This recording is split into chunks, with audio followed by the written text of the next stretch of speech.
Yeah, I don't want to take time from Congressman Polanco. We will, but let me just acknowledge first when I made this presentation.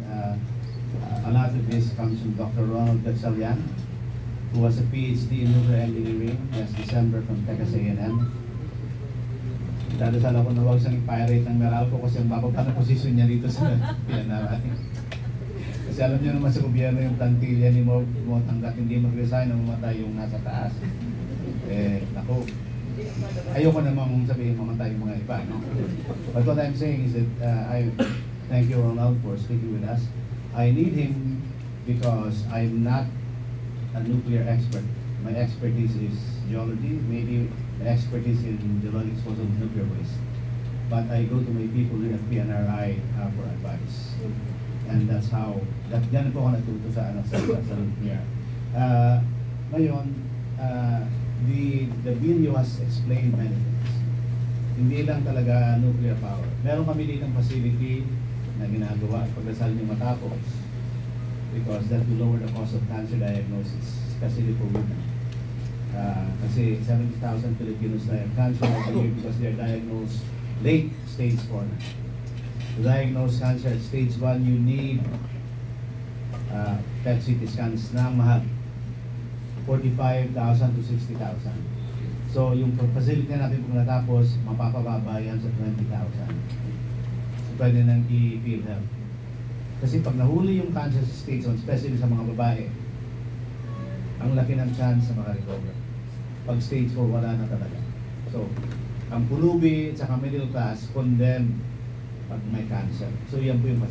In fact, more than nuclear power, gusto kong matapos yung nuclear medicine facility namin. Kasi 2 years na lang yan. Yung nuclear power lang. Yun po yung pinaka.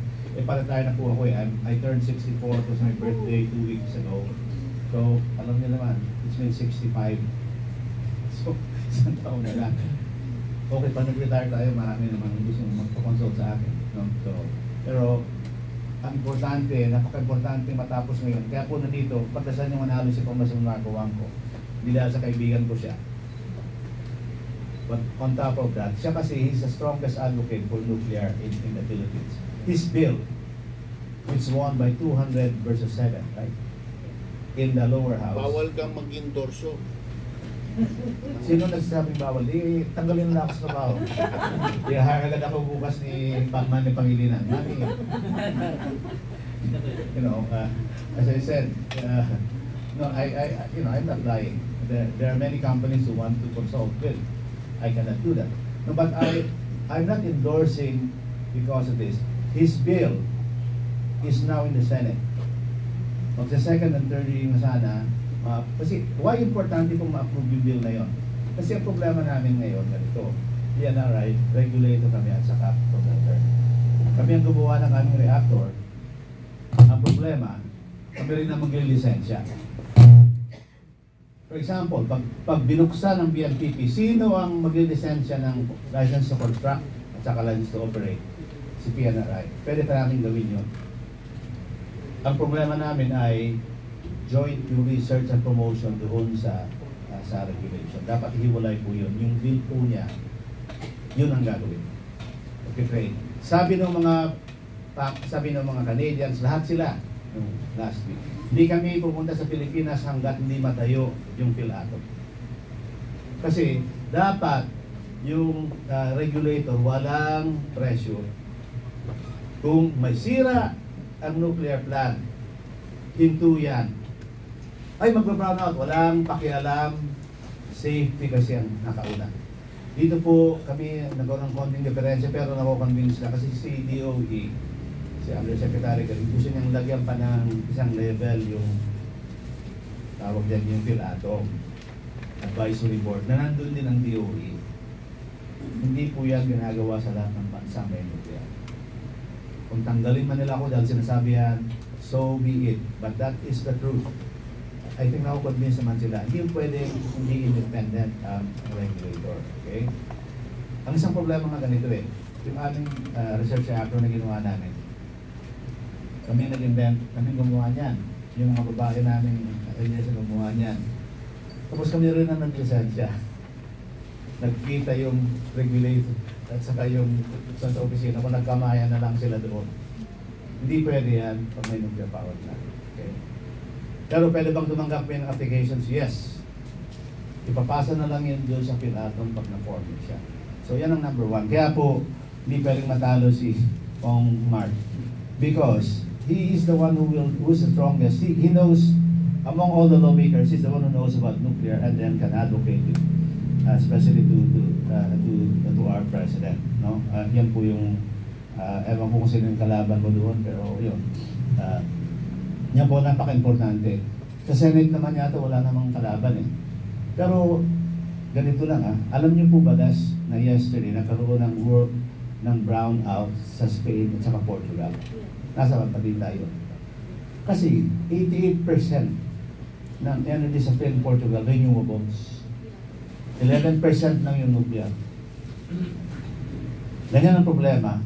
Eh ang ating DOE, ang plano nila sa energy plan natin, napakaraming renewable, offshore wind, solar. Bakit ganyan ang gawin? Tapos yung may nuclear, napakaliit lang. Kasi ang plano ng mga oligarchs ay yan. At kayo ang mga oligarchs ng gasification plants para sa gas, para mag-import tayo, dapat gamitin. Kaya nga pinasay yung gasification. Kaya dinidelay ang nuclear kasi dapat mabawi muna yung investment ko. That's my opinion at the PNRI. But again, if I'm fired because of that, so be it. Kasi parusa sa bayan ang mahal. Bakit pinapayagan yan na ganyan na ipaila pa rin mataas ang presyo ng kuryente? You know? Okay, anyway, so yun po yung issue. That one you can cite. Huwag niya naman yun niya. Spain and Portugal, nasa fact yan. Ano ba yung kanilang energy mix? Karamihan renewable. Eh dyan ang gusto ng plano ng ating DOE. Tinanong ko po sila, ano bang basihan ninyo? Meron ba kayong levelized cost of electricity? Wala po sila. Meron kaming scientists ngayon na gumawa po ng study ganyan. Hindi po nakarating sila, ayaw lang basahin. Ewan ko kung bakit. Pero yung basihan kung ano ang basis yung bakit nuclear is cheap. Yan po napaka-importante. Kasi hindi ang mangyayari yan kung gas pa rin yung atin, mag-import tayo ng gas. Ang mahal na ng gas ngayon, kasi dahil sa gera dyan sa Ukraine, mahal na nga ang kuryente, mas mamahal pa siya. Anyway, bilisan ko lang ito Ayan, maraming, ito ang interesting. Sa dami ng negative perceptions, sa bomba, nagkaroon ng survey, kasi maraming sine. Ito mga sine ito, nuclear. Luma lang iba rito. Yan, no? Nuclear lahat ang bida yan. Anyway, sinabi na yan, hindi ko na to ano. Pero ito, dalawa lang importante. Energy density. Nuclear is 4 million times more energetic than natural gas, gasoline, and coal. 4 million times. Kung ikaw, may gasolina ka, na bibilhin, ang gasolina mo, ang pinakamahal gasolina ay yung, di ba? 98, whatever, di ba? Tapos yung isa, mas mahal, right? Ilang porsyento lang yon. Eh kung 4 million times, ba't ayaw mo doon sa mas mataas? Ha? Yun ang problema. 1 gram of uranium is equal to 3 tons of coal. Tapos wala pang emission. Yung pinapakita ngayon, bakit ayaw yan? Gawin. Bakit siya 3 million times? Yan po ang science because of this equation. Ay, hindi naman ito science. Huwag na natin pag-usapan yan. Okay? Ayan, alam nyo yan. Number 2 factor. Dalawa lang, energy density. Yan ang po i-report nyo. Pangalawa, capacity factor. Availability. Pag pinaandar ng nuclear, 92% available. Sabihin mo lang, hinto yan. Ihintuin mo lang yan, pagpapalitan mo na yung fuel. Yung sa Canada ng CANDU, 98%. Kasi yung sa Canada, hindi mo na kailangang hintuin yung reactor bago mo palitan ng fuel. So, 98% available siya. May mga problema din yung issue. Yan. Solar and wind, mataas na po yan dito. Sa Pilipinas, 15% pa lang yan. Mura ang solar pag may araw. Pag gabing walang araw, ang kapalit na energy ay napakamahal. Doon ka magdidiesel. Hindi po sinasabi ng DOE yan. Yan hindi ko maintindihan. Yan ang, bakit ko sabihin? Pero ito po, pasalamat tayo, meron tayong geothermal, which is also renewable. Pero paubos na po yung geothermal. Yung lahat ng mga, hindi ko pwede maglagay ng geothermal sa active na vulkan. Hindi mo pwedeng ilagay sa Pinatubo, sa Mayon, sa Bulusan, o sa Canlaon, ang mga nag-i-erupt. Hindi pwede, walang solusyon doon. So ito po, pag umalis lang kayo dito na maalala nyo energy density at sa capacity factor, tanungin nyo sa DOE, sa plan nila, ano po yung energy density ng ginagawa nyo, ano po yung capacity factor. Kapag nila po sa inyo kung bakit. Isa pa, 1 megawatt of solar, kailangan 1 hectare of land. Kung sa Pilipinas, yung tanim niya, nakikita niyo po ba yung mga ibang solar? Hindi mo naman pwedeng ilagay sa bundok yan eh. So, ang kapalit niyan ay yung tanim. Pwede ka ba magtanim ng palay sa ilalim ng solar? Hindi pwede. Mainit. Tapos, pangalawa, pag bumagyo yan, parang saranggola ni Pepe. Naililipad yan. Kasi, actually, nag-prove na yan. So, kailangan mo ng balance mix. Tapos ito kung totoong unsafe ang nuclear, ang Amerika may 94 nuclear plants. 60 years old ang average age. Mas matanda pa sa karamihan dito. Tayo. Mas matanda ako doon. Kasi, bata pa si Koma, pero mukhang mas matanda sa akin yan. What I'm saying here is, 60 years old. Tapos, lahat po ng nuclear power plant sa US, privately owned. 20%. Huminto lang sila mag-construct ng 1970s. Kung unsafe yan, bakit pinapayagan yan? Yung po yung tanong. At saka ito pa, ito interesting. Ang unang nuclear plant po ay nilagay sa submarino. Ang hero ko sa palagay ko ay hindi si napanood niyo na si Oppenheimer, di ba? Sa Oppenheimer, maganda nga siya. Gumawa sila ng bomba. Pero mas impress ako doon sa gumawa ng nuclear plant. Madali lang gumawa ng bomba. Pero gagawin mo na yung nuclear mong very energetic na ilalagay mo sa isang na protected yung mga zero. Natutulog sila doon sa submarine. Tapos nasa ilang kilometro ng dagat. Ang unan mo katabi yung reactor. Bakit ginawa yung reactor sa submarine? Kasi ang problema, kung hindi sila papatakbo, every so often sa surface kapag nauubos. Ngayon, with the nuclear plant, tapos yung maski na yung oxygen, yung water mo, through electrolysis, makakapag-provide ka ng oxygen. Mauubusan na lang ng pagkain yung mga tao doon sa submarine. Mababaliw na lang sila. Pero meron pang power. Okay. So, ganyan katindi. Now, how many submarines are there? 250 sa Russia, 220 sa Amerika, ewan kung ulan China. Sabihin natin 700 yan. Wala kayong narinig na aksidente. Baka meron, pero anyway, nandun na nakalubog, no? Tapos pangalawa, bago mo i-release yung submarine, pasasabugan mo muna yan ng depth charge. Tabi. Diba? So, di ba nanood tayo ng mga scenes, yung mga submarine movies? Yes, sasabog yun. Yung paggalaw ng submarine dahil doon sa depth charge, mas malala pa sa lindol na mangyayari sa nuclear plant at surface. Yung nuclear plant sa surface po, ang design ay basehan ang submarine. So, safe ba yan? O hindi? Alam niyo po ba ito? Hindi niyo po alam. Galing po sa Russia yung slide na yan. Binigay sa akin. So, pero ito, para maintindihan natin ang nuclear, dapat maintindihan natin ang neutrons. Kaya, dito ako, bilib ako sa mga tao namin dito. Kasi, yung aming itlog dyan sa loob. Bakit may itlog? Hindi dahil may manok. No? Sabi nga nilang manyang kalaking itlog, paano kaya yung manok yan? May itlog yan kasi ang tawag dyan yung containment structure, makapal po. Sakaling may aksidente, doon ka lang. So, 60 years na po yan na walang aksidente, pero huminto yan 1988. Pero nandang yung fuel. Sabi ng mga tao natin, instead na i-decommission, gamitin na lang natin yung fuel, gumawa tayo ng mas maliit na reactor. So, ganyan po na ginawa namin, si Dr. Algas ng mga tao niya, sinaroon, gumawa tayo ng sarili natin reactor, made by Filipino engineers and scientists, built by Filipino engineers and scientists, paid for by the DOST, at the cost of only $3 million.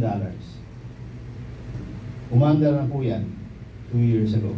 Kami rin ang nag-lisensya. Pag sinasabi ko yan sa abroad, $3 $3 million na, dapat dagdagan nyo pang ilang zero. Tayo lang is the first subcritical research reactor in the world using Vega fuel. I think tama pa rin ako, di ba? Wala pang magana. Is that right? So yun. So that's why I'm confident that we can license reactors na marunong tayo. Ang nag-design po yan, yung babae doon, si Alvia Astronomo. Okay, hindi yan UP graduate. Ako taga-UP ako, mayayabang mga taga-UP. Pero minsan, wala naman eh, di ba? Alvia finished at Philippine Normal University. Did her master's and PhD at Ateneo. Hindi pa abroad. Dito siya. Local Rome. Yan ang magaling din sa PNRI. Meron mga taga-UP din dito, mga magaling din yan. Pero kasi lumaki po sila with the research. May kultura kami ng research dito. Pag mayabang ka dito, hindi ka tatagal dito. Pag wala sa kultura yun. Okay? So, yun po yun. Pero bakit kailangan ng nuclear? Ang mahal ng kuryente. Tapos 60% ng ating coal imported sa Indonesia. Sinabi ni Kong yan eh, isang barko niyan, lumubog, patay, brown out. 60%. Nung pandemic, sabi ni Indonesia, ayaw na namin magbenta ng coal. Kasi kailangan namin gamitin. Pumunta tayo doon, please, patay kami. This means, nakasalala yung ating industriya sa ibang bansa. Not good. Tapos, yung malampaya, paubos na. Binigay pa sa Roni. Diba? Hindi tayo nag-drilling. 20%, actually mga 13 siguro yan. So, isipin yung base load po natin ay wala. Patay na. Ang base load, yun yung palaging umaanda. Yan yung si Spain. Si Spain, nagmamalaki nila, renewables na kami. Actually, doon nakatawa sa Europe, ang yabang nila na renewable kami.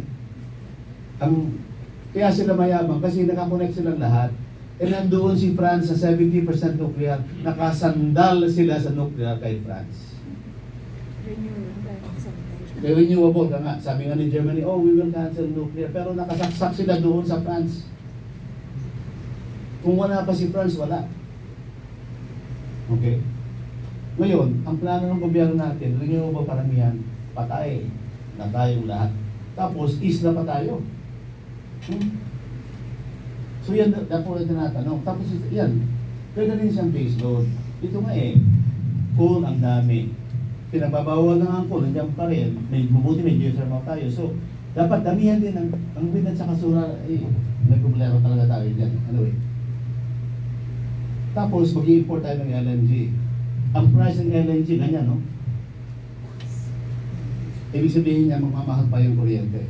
Nag-survey po, ito importante si DOE noong 2019, 79% ng mga Pinoy pabor sa nuclear. Ang tanong ako, bakit? Bakit 79%? Nanonood din naman ng mga sino yan, nanonood din yung mga, diba? Ito po yung aking explanation dyan. Kasi 10% ng population natin na nasa abroad. Mga kapatid, pinsan natin ay nandoon, caregiver, nurse, seaman, engineer. Nasa ibang bansa sila na may nuclear, walang brownout sa murang kuryente. Pag bakasyon sa Pilipinas, ay tama na yan. Brownout, ang mahal pa. So sinasabi nila yan. Yan ang problema. Pero ito, alam niyo po ba yung survey na yan, hindi po nirelease sa public yan ng DOE. Bakit kaya? Kayo na lang mag-isip-isip. Sino nang pupatrol ng ating energy?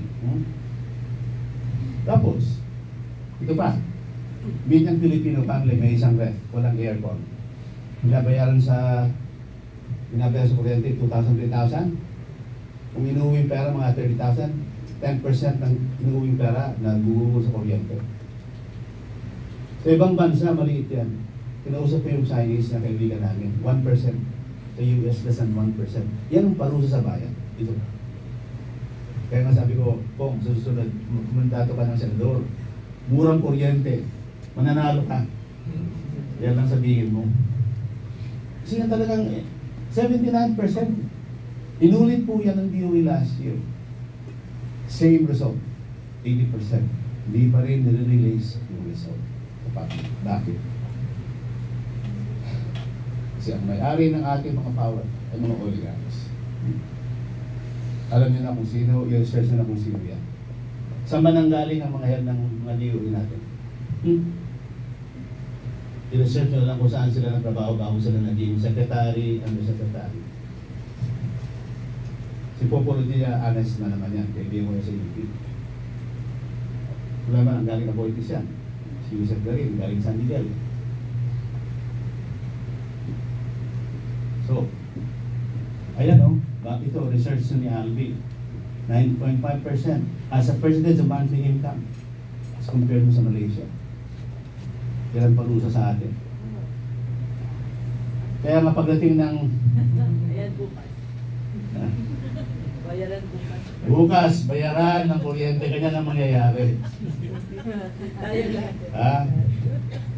Tayo, si Kong Mark, mayaman, kaya hindi yan yan. Pero siya muna may reklamo. Diba? Ang mahal talaga.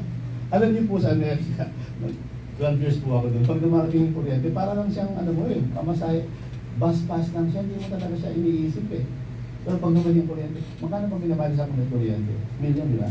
Million, magkano? Ha? 15 million, PNRI lang. May isang kumpanya mag-donate sa amin ng solar, baka makabawas sa ng 15 million. So yan po, anyway, ayan, ito. Ito po ang plano ng DOE. Ako matanda na ako, malapit na akong mag-retire. Pabalik na ako sa Lord, parang si Pope Francis, tanggapin ako sa Diyos.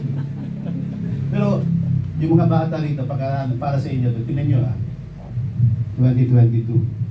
Tingnan nyo yung call na 66. Hanggang 2050 meron pa rin po, kahit yung pinagbabawal na.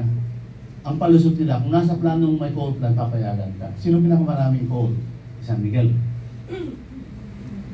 May mga coal plant sa San Miguel dun sa Indonesia. Gas. 17. Galing pa ng paya yan. My God! 67, ibig sabihin ni-importin yan. Eh, ang mahal-mahal na. Mas magmamahal pa ang kuryente. Oil. Okay, konti. Geothermal. Ewan ko kumaabot nila yan. Pero ito, ang nakakatakot po sa lahat ito, ang wind. From 1 to 144. Ito po ay offshore wind. Ibig sabihin, lalagay ka. Ipapako mo yan sa law ng dagat o sa papaandarin mo yan. Anong problema dyan? Number one, marami tayong bagyo. Pagdaan ng bagyo, si US, kinancel na nila yung kanilang mga wind projects. Si Norway, nagka-cancel sila. Kasi ang problema, mahal, parang may co-connect. At saka yun, ang availability mo is not, hindi naman palaging umikot ang hangin. Pero bakit ganyan? At saka i-multiply po ito ng kanyang capacity factor. If it's 20% or 10%, that's only 40. Si nuclear, ang liit, na 92% available. Tinanong ko po si DOE, anong basihan ng plano nito? Nasaan ba yung tinatawag na levelized cost of electricity? Wala silang makakita. Wala. Tapos nag-hire po kami ng scientist dito. Si Dr. Arthur Mero, nandito siya ngayon, pero kapawali lang sa States. Galing po yan sa US, sa Berkeley, doctorate sa Berkeley, 4th year sa Chevron. Ang assignment ko sa kanya sa balik scientist, pag-aralan mo nga ang levelized cost of electricity nito mga to. Ito po yung initial results niya. Sorry. Ito. Bagong nuclear, medyo mahal yan. Pero, tingnan nyo ano itong red line na to? Yan po ang cost pag ni-rehabilitate ang Bataan Nuclear Plant. Yan ang pinakamura. Ayaw itong ipalabas ni DOE. Okay? Bakit? Sinabihan si Art nung isang undersecretary, ba't mo ginagawa yan? Dapat kami gumagawa yan. Sabi ko, nasaan yung, ang gagawin po namin dito, ipapublish po ito. It's not in a journal para, you know. So kahit nasaan, kasi problema, ibigay ko man yung report kay secretary, hindi tanggapin doon sa isa. Pero, alam niyo po ba to? Comparative cost? LCOE, hindi niyo po alam ito. Hindi ko yung scientist namin, kaya yung interviewin siya kung saan. Okay. Ito, wag mo ito. konting ipakita ko lang po natin na itong Pilipinas and Indonesia. Tingnan nyo area natin, ganyan, population 150 na yan, GDP. Tingnan nyo si Vietnam, parehong area, parehong population, parehong GDP, doble ang electricity nila. So kung investor ka, magdadala ka ng AI, magdadala ka ng factory, saan po ba kayo pupunta? Sa Pilipinas o sa Vietnam? Kasi ang malang kuryente. E mas lalo pa, kung tingnan nyo si Thailand, kalahati ng population natin, ang GDP halos 60% more. Triple yung kuryente nila. Okay? So, saan ka pupunta? Mabuti nga, may Myanmar. Ayoko nang ilahin si Myanmar. Kasi, pero ito na, pag titignan mo po talaga, titignan mo yung Malaysia, area mas malaki, population 1/3 lang sa atin, GDP pareho lang, electricity doble sa atin, Malaysia yan. So talaga napag-iwanan na po tayo. Ano ba ito? So, bibilisan ko lang ito, ito yung compilation po ni NASA ng gabi at night. Tingnan nyo number 1, 10% ng buong mundo ay may nuclear. Ang pinakamaliwanag na lugar ay may nuclear. Magsimula tayo sa Japan na may 55 nuclear power plants. Pinatay nila pero magsimula. Sa harapan nila, Korea at saka China. China na was 65, Korea has 26 nuclear plants. Ang Pilipinas ay napakadilim. Napansin nyo ba yun? Pag galing kayo sa abroad, pag landing sa gabi, pag galing sa NAIA, ang dilim. Ang dilim. Yan ang first impression mo makikita. Ang dilim. India has 15 nuclear plants. Australia walang nuclear, pero may uranium. South Africa, iisa lang ang bansang may nuclear. South Africa lang. Sa South America, Argentina and Brazil. US 94. Tapos Middle East. Si UAE, oil-rich country, may 4 na bagong manakit. Di ba napag-isip-isipan yun? Bakit magpapagawa ang oil-rich country ng nuclear plant? Kasi ibiganta nila yung oil-rich, yung oil, tapos gamitin nila yung nuclear para sa sarili nila. You know, maganda mag-isip. Hindi, yun nga, kausap niyo, mamaya tanongin niyo si kaibigan ni Kong Mark yung kanilang head. Anyway, so, yan, 400. Marami na akong lalampasan dito kasi nakakuha niyo na yan. Meron na akong ipapakita sa inyo. Yan. Small modular reactor. Kung gagawin small modular reactor, lahat yan lalagay sa maliit. Tapos run away. Maganda siyang sistema, lalo kung water powered siya. Problema lang. Pwede siya plug and play, new scale. Pero na-bankrupt po si new scale. Si American. So yung mga kontrata, mas sinamiral po wala din ulit. Ayun, maganda sana yung design nila. Pero maraming overhype po diyan. Kasi ang daming designs, 100 designs sa buong mundo. Pero dadalawa lang ang umaandar para yung pang nasa komunistang bansa. Kasi sa China at sa Russia. Kaya nga sinasabi ko nga, too many PowerPoints, too few power plants. Paano yung mga, ito, siya yung regulator, paano ka mag-regulate ng PowerPoint? Dapat umaandar muna yung power plant. So ang sabi namin, dapat merong prototype bago mo malisensya. Ang ating gobyerno, 2032 daw, 2032, 1,200. Kung tanungin mo sila, anong klaseng nuclear yan? Ayaw na lang pag-usapan yung DNPP. Bibili kami ng SMR. Hindi nila alam ito. Saan kukuha ng SMR? Wala kang mabibili ng SMR. Doon nga sa nangyari last week, nandun yung mga. Sino bang mabibenta ng SMR sa inyo? Sabi nung Canada, meron na kami. Nakita ko yung site niyo. Binubulldozer pa lang. Hindi pa nag-ooperate. Eh ang problema, pwede ba tayong pumunta ng China? Hindi pala. So dalawa lang. So yun po yung overhype. Kailangan ng regulator to have operating nuclear plants. Okay? So kung sino muna makakakuha, makakagawa ng first innovative safe SMR, yan ang magiging panalo. Okay? Ang masasabi ko lang dito kasi meron tayo ngayon, ano ko na lang ito, marami mga propaganda ng iba rito. Ito interesting to. Maraming coal plants. yung ano niya, yung boiler niya, mataas ang temperature, hindi yan kaya ng normal nuclear plant. Pero kung may SMR ka, pwede mong palitan lang yung boiler ng nuclear. Yung lahat ng balance of plant meron, pero wala kang code. Ang ganda nito pag nagawa talaga ito. I think Holtec is doing it, trying to do this. So, hindi pa ito nagagawa, pero magandang aspiration. Okay. Anyway, so, ano ko lang, kasi mauubos na, I want Congressman Mark to talk to you, pero may papakita ko sa inyo. Actually, kung magtanong kayo about nuclear waste, I can also answer. Sige, usapan natin sa nuclear waste, kasi yan ang tinatanong ng mga tao. So, may ilalagay ang nuclear waste. Kung nanonood kayo ng Simpsons, parang ganito. This is so unbelievably untrue. Pero yan ang nakikita ng mga tao eh. But nuclear wastes now can be put in casks like this. Dom, Yes. gusto ko lang i-point out na yung mga drum dyan sa kanan. Gusto ko lang i-point out na yung mga drum dyan sa kanan, those are low and intermediate level waste. Ano po yan? Mga damit, mga trapo, na kahit na walang radiation, basta nagamit sa loob ng planta, kailangan mo nang i-classify as low or intermediate level waste. So, hindi yan yung sinasabing high-level nuclear waste na nuclear fuel. Yan ay na-generate din ng ospital. Right? So, Saka sa amin dito. I mean, maling konteksto ang mga nitrato. Yes. Thank you for pointing it out. Kasi tama nga. Iba kasi yung spent fuel. Pero saan ba ilalagay yan kung tutulisin? Okay. Oh, Sa previous photo, yeah.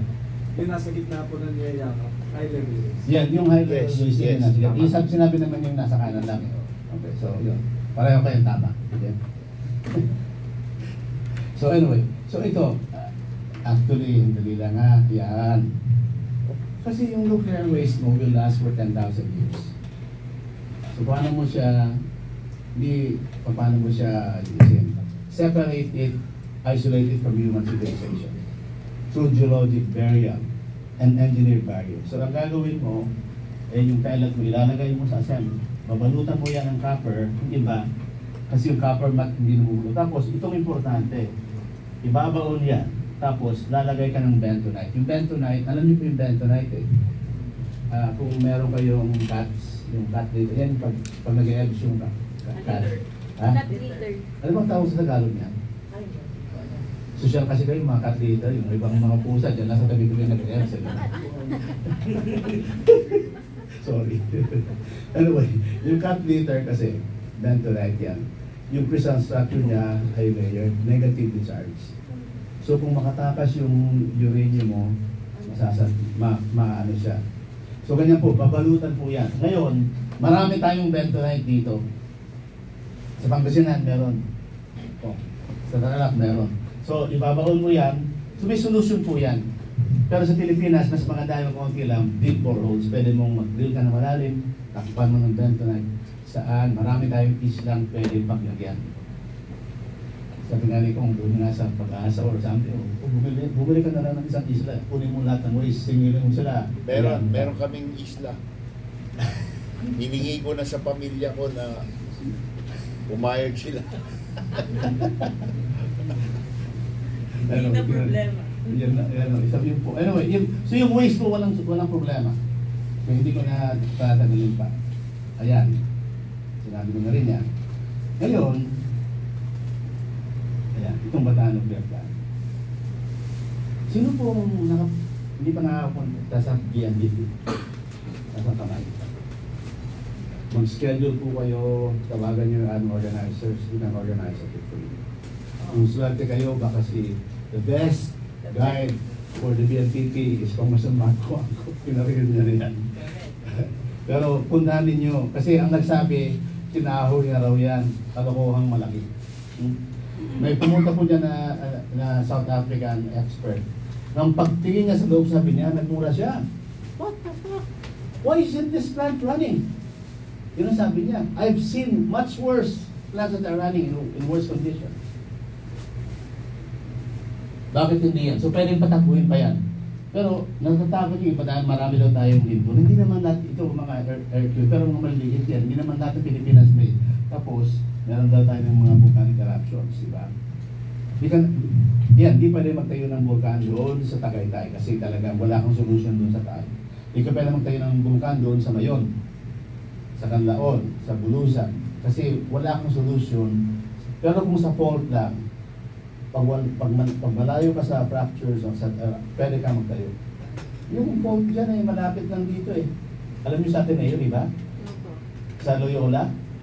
Pag nasa Loyola ka Ateneo, bakit? Ayun po yung West Marikina Valley po. So ang madadamis lang doon ay yung ating mga yumauna. Kung sakali mang hindi doon, no? So, hanggang ano po yan. Yan. So ang daming disaster sa Pilipinas. Meron tayong bagyo, 20, pinakamarami sa buong mundo yan. May volcanoes, tsunami, earthquakes, lahat. Pero ang pinakamalala, hindi po ito yun. Saka oligarchs. Matawa nga siya, hindi naman siya offended dito. Kasi sila yung mga... Hindi ka nag-sakit. So ito yun. May fault pa sila rin ng plant? Wala po. Kasi pinag-aralan namin yan 10 years ago. Meron yung additional yan. Ganito yan, no? Pag may fault po kasi, sisingaw yung radon sa gas. So meron isang fault. Yung West Marikina Valley fault, nilagyan namin instrument yan. Nandito po niya ito. Ako po yun ang pangalan sa fault niya noong 1987. Nag-publication ako. So that's my fault. Pinalitan nga yung pangalan ni itong CPFF kasi nag-complain siya kay Punong Bayan. Bakit yung ba't Marikina nandyan sa pangalan ng fault niya? Hindi lang naman sa Marikina dumadaan. Yung Marikina Valley. Yung valley hanggang Pasig yan eh. Diba? It's named after the Marikina Valley, not after Marikina. Yung problema, pumayag si Punong Bayan. Kaya ang pangalan ng fault niya yun ay Valley. Sinong pumayag? Si Punong Bayan. Punong Bayan. Bibigyan ko din yan. Gawa natin batas na ibalik.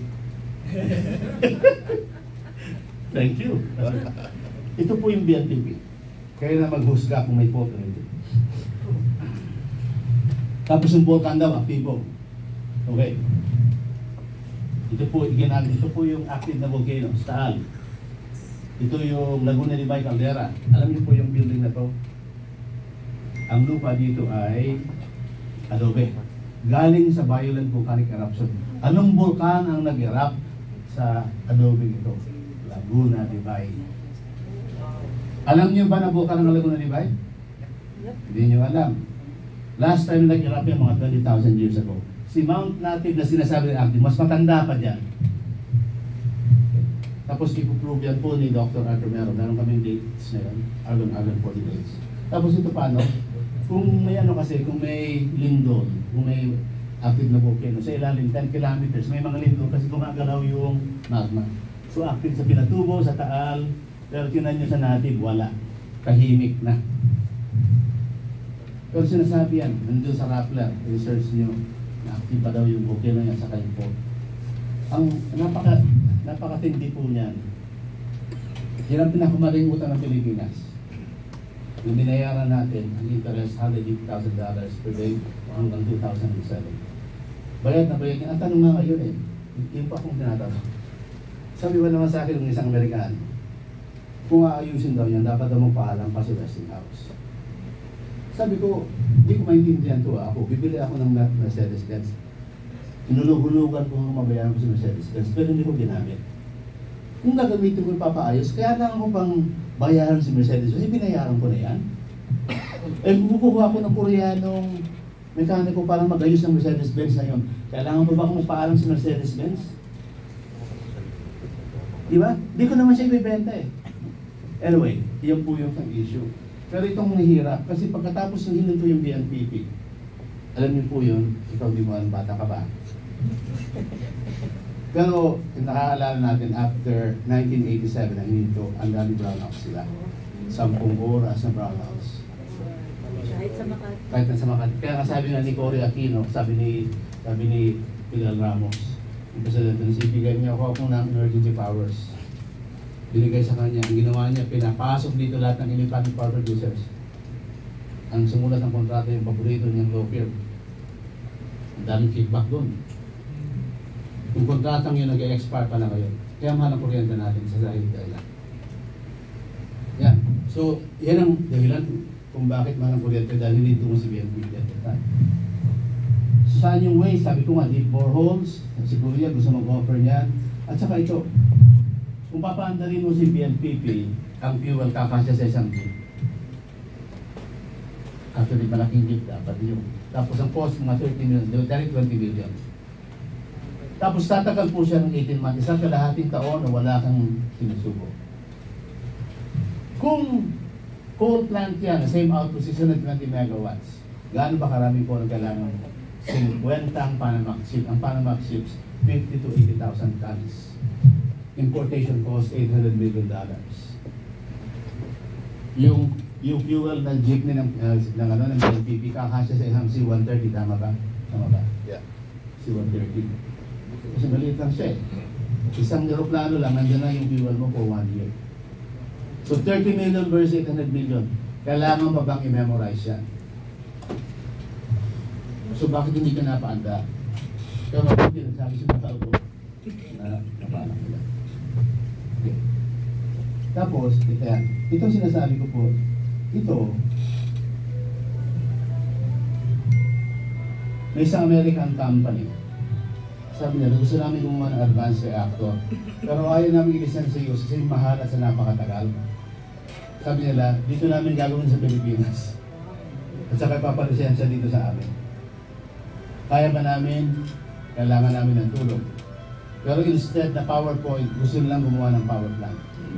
2 months ago, natapos na nila pero hindi nila pwedeng paandarin pa. So gusto nilang gawin, dalhin to lahat ng engineers at ng scientists gagawin dito sa Pilipinas. Nag-rent na po sila ng isang hotel diyan sa Clark, 70-room hotel sa kanila. Isang opisina dito. Tapos pupunta sila dito lahat. So ang challenge namin sa PNRI, i-guarantee na yung gagawin nila ay safe. Maliit pa lang na reactor to, pero advanced type trice of fuel. Yung trice of fuel reactor, pag natapos yan, hindi siya mag-meltdown. So, pero kailangan patunayan. Kailangan patunayan. Natapos nila itong reactor ito in 10 months. So, this year, magsisimula na sila dito. Sabi nila, pag successful sila, dito nila gagawin yung malalaking reactor sa Pilipinas. Gusto niyo ba yun o hindi? Yes. Yes. Ibig sabihin hindi lang tayo taga-import. Kasi, ang mahal-mahal nga ng pagpa-license sa abroad. So yan. Ang nagpupondo nito is pag maraming mga Jews. Yan po. This is the launching doon sa California. Dito ko nakuha ito. Baylor. Anyway, so hanggang dyan na lang po ako ngayon magsalita. Pero maraming salamat, may tanong kayo. Pero yun nga. Again, pag may mga tanong Pangasinan, pagdasal natin na manalo si Congressman Marco. Kasi napaka-importante. Sabi ko, I'm telling you, it's not just because of him. Kasi kailangan talaga na may advocate tayo doon sa Kongreso. Makakapag-explain. Pero naman niyang puntahan sa Presidente. Diba? Kasi kung walang mag-explain, ito po ang problema eh. Sino ba marunong mag-explain ng nuclear? Si DOE o kami? Siyempre kayo po. Pero pinatahimik ko. Bawal ako magsalita tungkol sa nuclear. Pinagbawal ko. Ayun nasa ano, Yun po yung nasasabi ko lang sa inyo. pinatayong kayo, pero kayo nasa PM. Hindi kasi dahil daw saklaw daw kasi hindi tama naman sa kanila talaga Sa energy. ilalim. Nasa energy. Ang tanong lang kasi at dapat na-explain ba nila yung technology o hindi. Susunod kami doon. Kaya kung mag-print kayo, ayun. Huwag niyo naman akong kung mawalan akong trabaho, okay lang kasi palitan. Pero dapat kasi malaman ng taong bayan itong mga nalaman niyo ba yung